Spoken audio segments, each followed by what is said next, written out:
Welcome.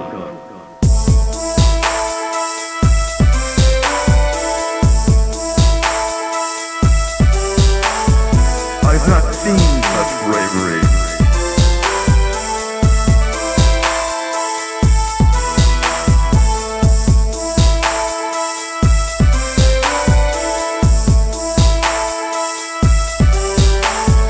I've not seen such bravery.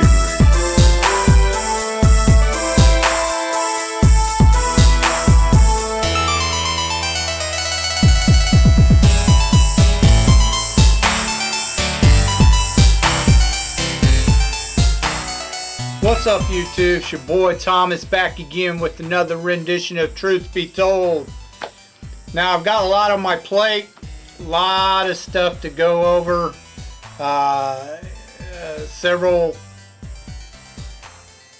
shows to talk about and everything in the next few videos. So I've got a lot to cover for the next few videos. I'll get around to it eventually, but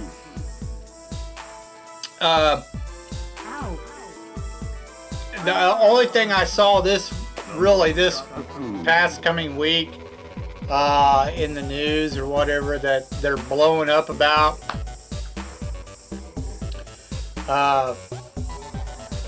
the Riley Gaines. I don't know if you know who she is, but she's the female swimmer who actually won the swimming competition here a while back, and then they gave it to the guy who had identified as a woman when he's not, he's a man. But anyways, she got attacked at a speech conference that she was invited to in San Francisco, and she got attacked. It's all on video. The police did nothing. They made no arrests. The university that allowed it to happen, they, told these trans students of theirs or whatever, these trans activists, that they were proud of them for standing up for themselves and blah blah blah. So they incited the violence. And it's always funny that, the left claims that they're the tolerant, they're the loving and all that shit, but yet, time and time again, they are always the ones who are inciting violence and causing violence, destruction of property, hurting people, all the time, and they're not held accountable for doing it. That shit needs to stop. Anyways, she's suing them all, and good for her. She should sue them all if the police ain't gonna do nothing, blah blah blah. They literally didn't make no arrests. It was just the dumbest shit, and they literally have it on video of her getting assaulted, being kept hostage. The trans activists demanded that they pay them money to release her and shit. It was the dumbest shit. Again, the police did nothing. But that's California for you. People are leaving California like drones because of all that nonsense. Anyways, the only other thing I saw that they really were going on about, and it's just a small majority, they're all like, oh, the Super Mario Brothers cartoon beat Disney, blah blah blah blah blah blah blah. Who gives a flying fuck about the Super fucking Mario cartoon? Nobody gives a shit, but yet they keep bringing it up. I don't fucking care about a fucking cartoon. I really don't. I'm not big into cartoons. I could give a fuck less. Haven't liked the Disney cartoon since 2000, probably. I don't know. It's been a long ass time. Because Disney's been putting out shit since 2000. I just don't care. Now, if it was a live action movie, then I might be interested. But I don't care about no stupid ass fucking cartoon. I don't care. It's just like when they were doing all the they were bitching about the He-Man shit. I get it, fucking, but I'm just not into cartoons. I don't care about all that crap, but it's just, they're just non-stop, won't shut up about it. It's just fucking annoying. I like Super Mario Brothers, I like the games and shit like that, but I could give a fuck less about a cartoon. Seriously. It's stupid, and they're fighting over a fucking cartoon. So dumb. Anyways, moving on. Only thing else I saw, and I don't know if any of you saw this. I never even knew it was out. Sometimes I'll be watching shit or looking up shit to watch, and the next thing I know, I see something that's been out for like a year or so, and I didn't even know they fucking did it, But they did a fucking retarded ass. Disney did. Disney did a retarded ass remake of Doogie fucking Howser. Oh my god. But it has to be the feminist version. So now they got a feminist female version of Doogie Howser called Doogie Camilla or some shit like that. Whereas he was like 13 or 14 years old, she's like 16 or some shit. I don't know. I give two rats ass really about the show. I'll never fucking watch the dumb shit. But I never, watched the entire series of Doogie Howser, but I remember back in the day, I'd watched a few episodes or whatever of it. But it's an old ass show, and it's just getting retarded that they keep fucking coming up with these female versions of all these fucking shows that were really good, and then when they come out with these female versions, they're crap, they're shit, they fucking suck because it's feminist crap and nobody likes it. It's like this new Equalizer, fucking give me a fucking break, it's bomb like a motherfucker. This new Whammalorian is bombing like a motherfucker. Nobody wants to see that feminist crap. Nobody wants politics in their fucking shows. Stop it.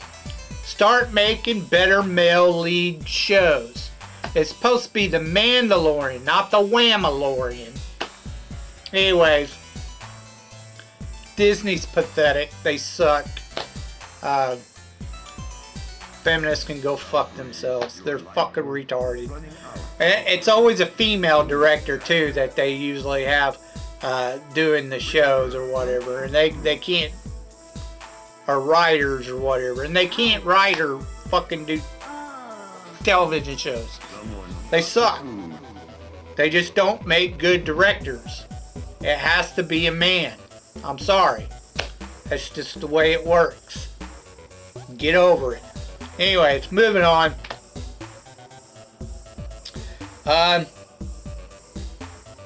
What I really want to talk to you about is I just got done watching Dungeons and Dragons: Honor Among Thieves, the movie with Chris Pine starring in it. Which he really isn't starring in it. It's more about the women than it is him. It's fucking retarded. Anyways, they put so much into this fucking character, it's ridiculous. Like he's this guy who's a bard who really does no magic, does nothing. He can barely sing worth a shit. The only thing he really does, he can't fight. No magic, can't fight, can't do anything else, can't lead worth the fuck. All he can do is fucking bitch and moan and tell some fucking retarded ass jokes every now and then. Not one thing in that movie was fucking funny, and they tried to do some funny shit in there. It wasn't funny. So basically the story goes, you have this bard who can't sing, does no magic, can't fight. You know, it's Chris Pine's character. Makes a lot of sense. He becomes what's called a harper. Is basically a spy. You know, he trades information. Whatever. Anyways, he rats on a red wizard, which is part of the Thane Nation. Now, at one point in time, there's a red wizard who performed a spell and turned most of the Thane Nation into like zombie-like creatures, the undead. Not all of them, but the vast majority of them. Anyways, he turns this red wizard in, and upon doing so, he takes some of the red wizard's money or gold, which is marked. Now the gold leads the red wizard to his house, where the red wizard kills his wife in retaliation. Now he doesn't get him, just his wife. Now his wife hid their baby. They just had a baby, a little girl, and he's in such grief over his dead wife that he goes on a drinking binge. And for whatever reason, it never really explains, Michelle Rodriguez's character, this fucking retarded ass barbarian chick, she shows up and takes pity on him for whatever reason. Doesn't explain, just says she took pity on him and helps him recover from his drinking binge and helps him raise his kid. And they become like the best of friends. Blah, blah, blah. Anyways, they start up a gang. They find a played by Hugh Grant, this con man, and they find an apprentice wizard, the black kid, and they start going on this. They basically become thieves, and they start stealing shit all the time. Well, eventually Hugh Grant brings in this girl who's also a wizard, but much better at it than the black kid. At one point in time, they go after a certain tablet that's supposed to bring back his dead wife, and this wizard chick, she ends up casting a supposed slow spell, which turned out to be more of a stop spell, not a slow spell. They fuck it up. Anyways, Michelle Rodriguez and Chris Pine's character gets caught in the spell, and the rest of them take off. And Chris Pine throws the tablet to Hugh Grant, and he promises to take care of his daughter. They go to jail in Icewind Dale, which is right in the Drizzt O'Durin books. Anyways, they escape from Icewind Dale prison, and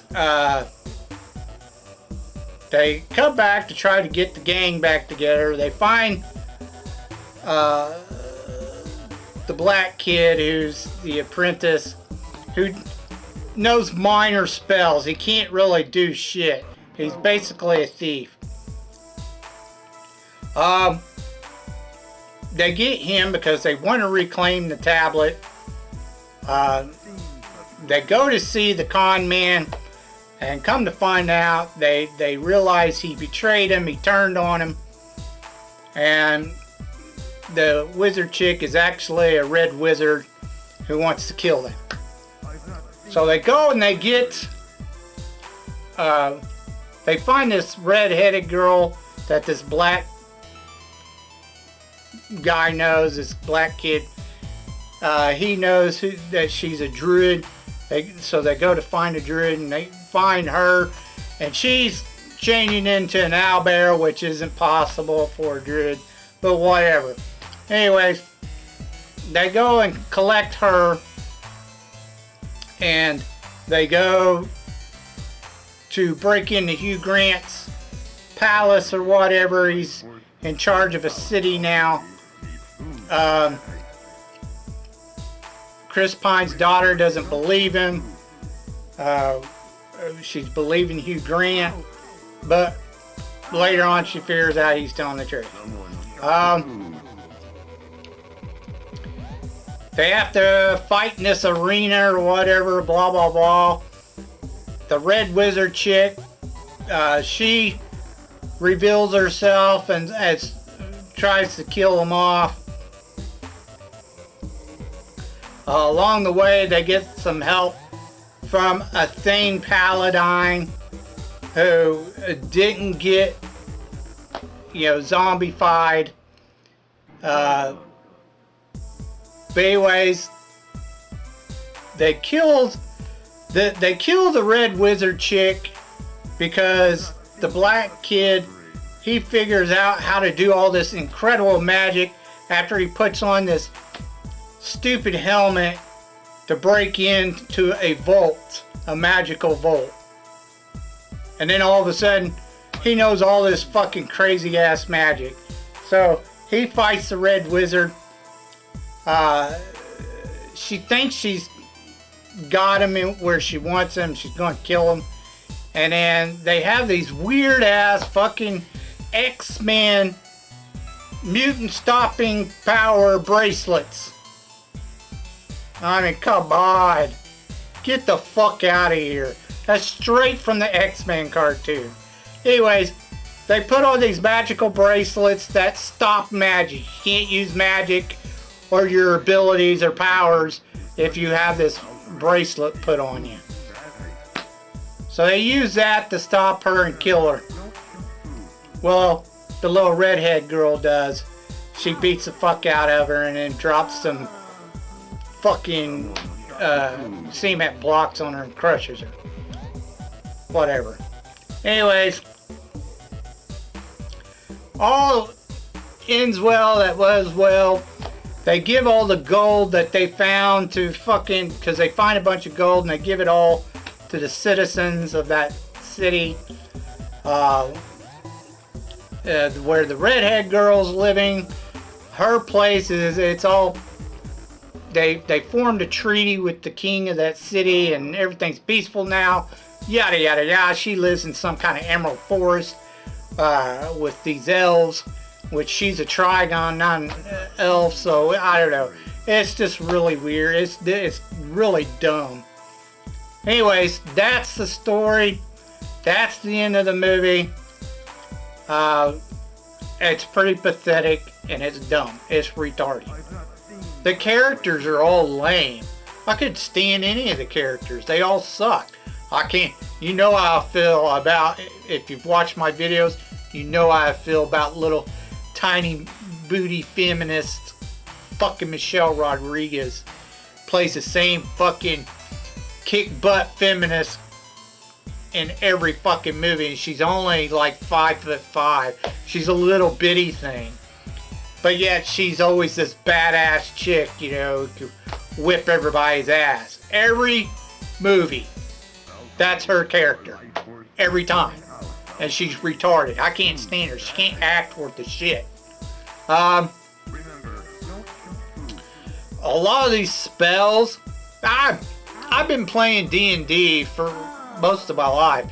And I'm telling you, none of these spells, they fucked up a bunch of these spells.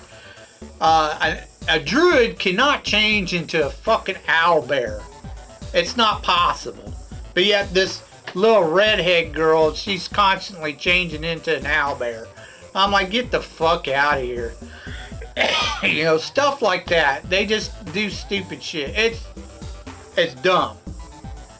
You have a apprentice who can't even fucking do real magic, but then all of a sudden he's got to fight the evil wizard who happens to be a woman, red wizard, and then all of a sudden he can do this weird, you know, crazy ass magic. It's just, I don't give a fuck if he wore a stupid ass helmet or not. It's dumb. And the guy who took over Wizards of the West Coast and started putting a bunch of woke shit in there in the fucking D&D world lately, because it's gone woke. D&D has gone woke. But anyways, this guy, he wrote these books called Elf Minister books about this wizard called Elf Minister in Forgotten Realms. And it was a horrible character. It was terrible. People gave him shit about that character because it sucked so bad. Absolute cringe character. He just has to have Chris Pine mention this fucking character in the movie. You know, it's just fucking retarded. Stick with the original Dungeons and Dragons movie, the first one. Yes, it was cheesy. It wasn't the greatest, but it was 10 times better than this was. By far, hands down. This Dungeons, Honor Among Thieves sucks. It was terrible. I literally had to keep myself awake to watch through the whole fucking movie. And it pisses me off because they got good resource material like Margaret West and Tracy Hickman's Dragonlance series. They got R.A. Salvatore, you know, who does the Drizzt Do'Urden, everyone's favorite dark elf. You know, everyone's favorite fucking fantasy wizard from Dragonlance is Raistlin Majeur, or Raistlin Majeur. And they can't even do that. They can't do that. They have all that great resource material, but they want to put out shit like this. It's just fucking pile of garbage. You know, it just pisses me off.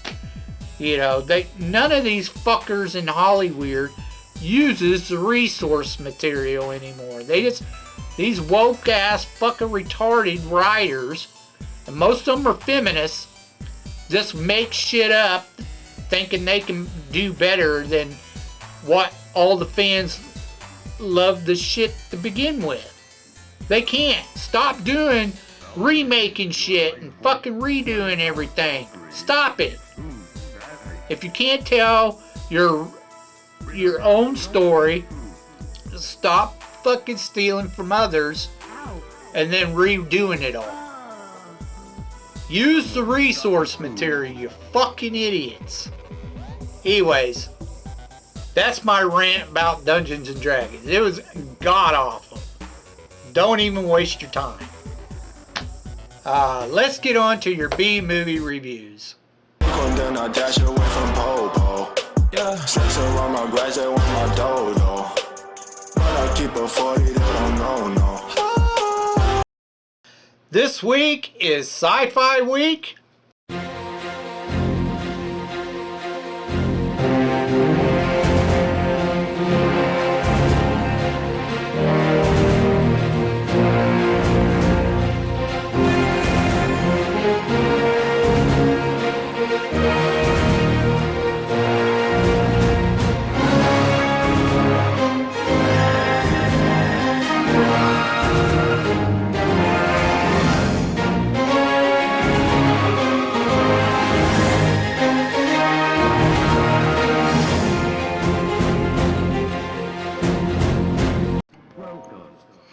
And we're doing a couple old classics.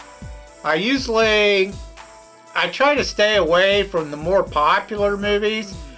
I prefer trying to do like B movies and underrated movies that most people may not have heard of. But this week we're going to go with a couple classics. I happen to really, really like post-apocalyptic movies. There's just something about them I really like. You know, I'm a big fan of like Fallout 3 and, you know, shit like that. So, you know, post-apocalyptic, I like them type of movies. If they are done right. There's some pretty cheesy ones that I've seen that just... but anyways, I've done the original, the first Mad Max in a previous video. You can go back through and check it out if you want. It's a really good movie. This time I went with the sequels, Mad Max, The Road Warrior, and Mad Max Beyond the Thunderdome. Now, The Road Warrior, it was kind of renamed when they brung it over here, and that's when it got really popular.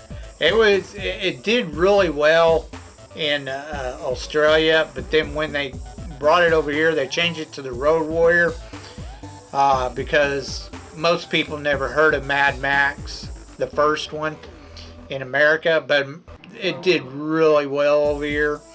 It became a real popular cult classic. Anyways, you know, it stars Mel Gibson and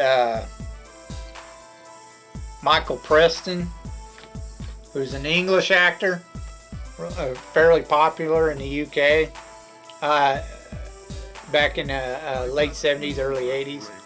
Now, the story goes, you know, the world's blown up. World War III, whatever, fucking fucked everything up, nuked everything. So now everything's pretty much desert, a wasteland. And you have gangs that, like, pretty much took over and started controlling everything. Gas, fuel is a really hot commodity besides water. Not too many have vehicles anymore, just a few, and they're constantly scavenging for gas. Anyways, Mel Gibson's character Max, he runs across a little outpost that's pretty much taken over an oil drill, and they're pumping out gas, and they've surrounded themselves with a barricade because there's this big gang led by a guy named Humongous who wants the gas, and are trying to kill him for it, and they're trying to take over the compound. And so you have the people in the compound fight and protect it, and then the gang that's constantly trying to attack them to get inside the compound and get the gas. Now, Max figures a way to get inside and try to make a deal to get some gas, but it ends up falling flat on his face because the guy he made the deal with ends up dying as soon as he brings him into the compound. And then the compound, the people in the compound, they turn around and decide to make another deal with him because Max says, hey, if you guys are wanting to take all this gas, because they're wanting to leave. They're wanting to get out of there. They're wanting to go someplace else, start new. But they want to take a lot of the fuel with them. So he says, I know a tanker that could fucking carry all that fuel. I know where it's at. It's only a couple days from here. So they give him some empty gas cans, which are supposed to be full of diesel, but you can tell they're empty. So he takes like 4 of them full of diesel gas. He takes it to he walks to where this diesel truck is. He goes and gets it and brings the truck back. But when he does, the gang's, of course, the gang is sitting outside and they kind of fuck up the vehicle a little bit. So they got to repair it before they can take off in it. There's another guy in there. He flies this gyrocopter or whatever. He kind of helps them out a little bit, even though they started off as enemies. They become friends. Now, Max is done. He doesn't want to help him anymore, even though they want him to help him. He says, fuck off, I just want my fuel and then I'm gone. So he does. He loads up, he takes off, and the game fucks him up and blows up his vehicle. So then he turns around and decides to help him out.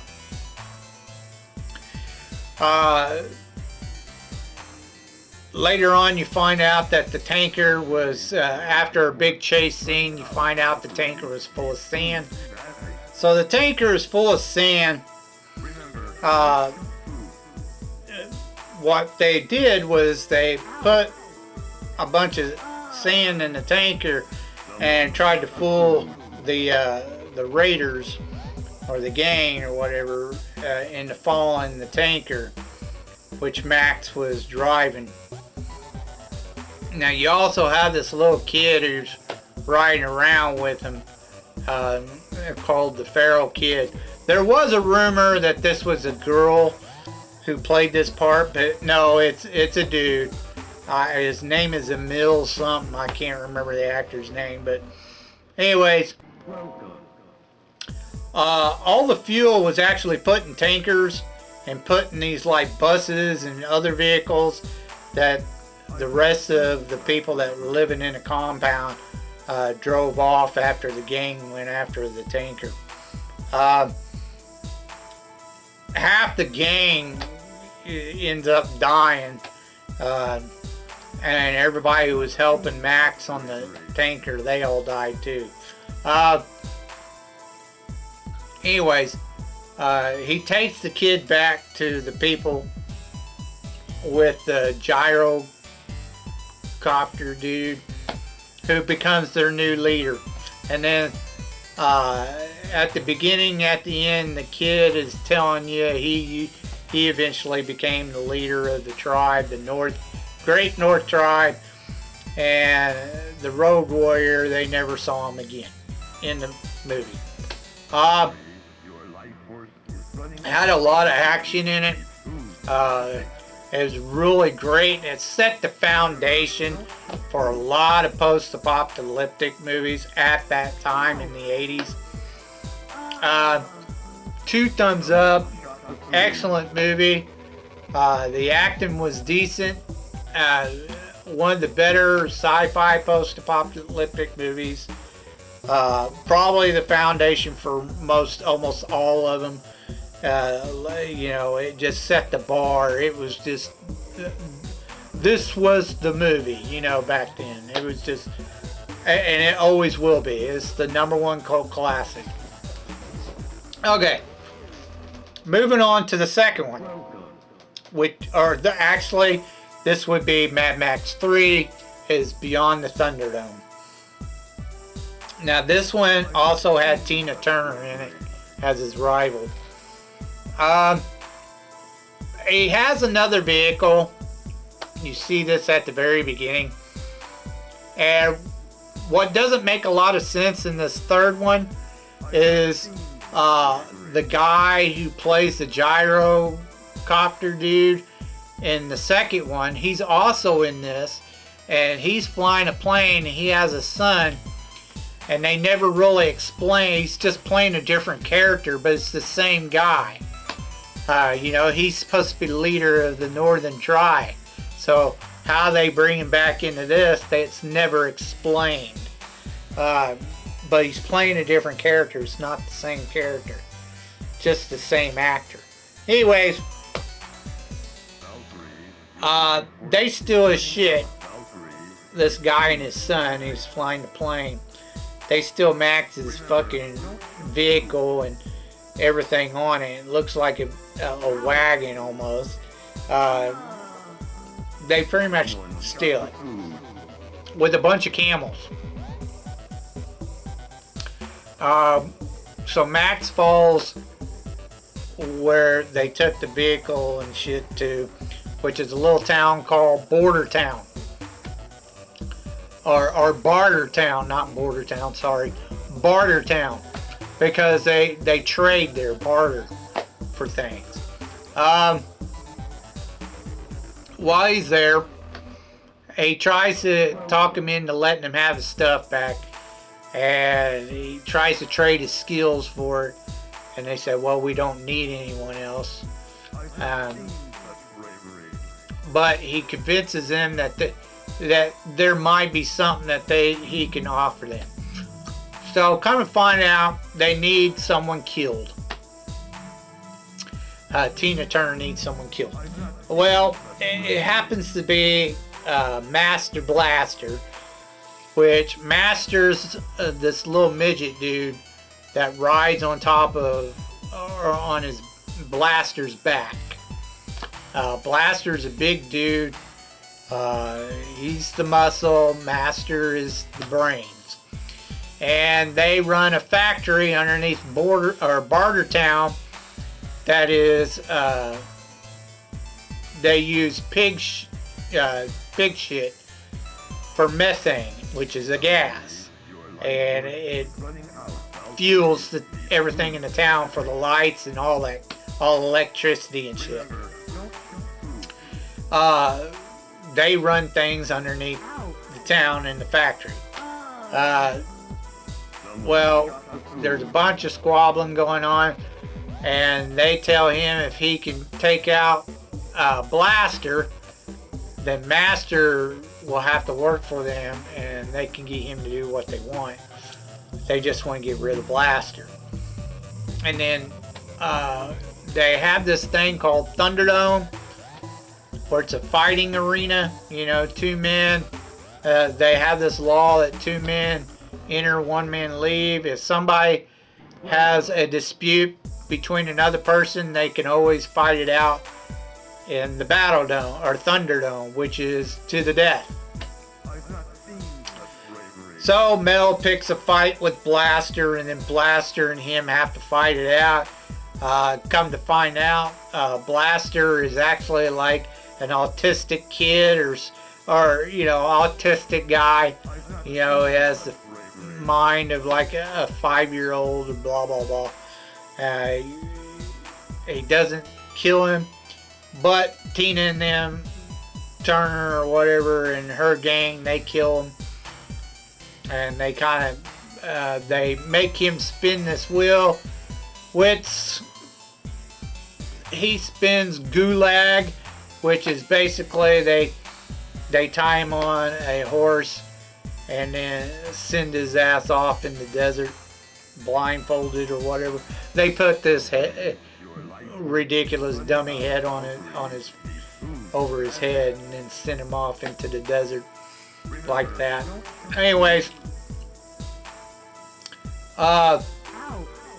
eventually he's found by his monkey, who brings him some water, but it doesn't last, and he collapses, and he's found by these group of kids who got stranded in the desert in an oasis. You know, when everything went to shit, the adults came in a plane and crashed, and then the kids kind of grew up without any adults. The kids end up heading towards Barter Town because they don't believe Max when he tells them none of this shit, you know, the cities, none of that crap which they want to go to. He tells them it doesn't exist anymore. They think he's somebody else, and he's like, that's not me, blah blah blah.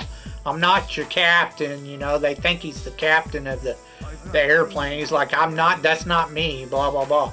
Anyways, they end up going to Barter Town. He ends up following him, you know, trying to get him to come back. And then while they're there, you know, they escape with the little midget dude, and then Tina and her gang, they go after, chasing after him. So you have this big ass chase scene again in this one, and then they end up running across the guy who has the airplane and his son, and they get them to fly them out of there, but Max ends up staying behind. And apparently they go get the other kids, and they take them to one of the cities, and they start a new life in this city. All the kids do, and you know, start a new civilization, cleaning up the cities. And they talk about they never do see or hear from, you know, Max again. And that's pretty much the end of the movie.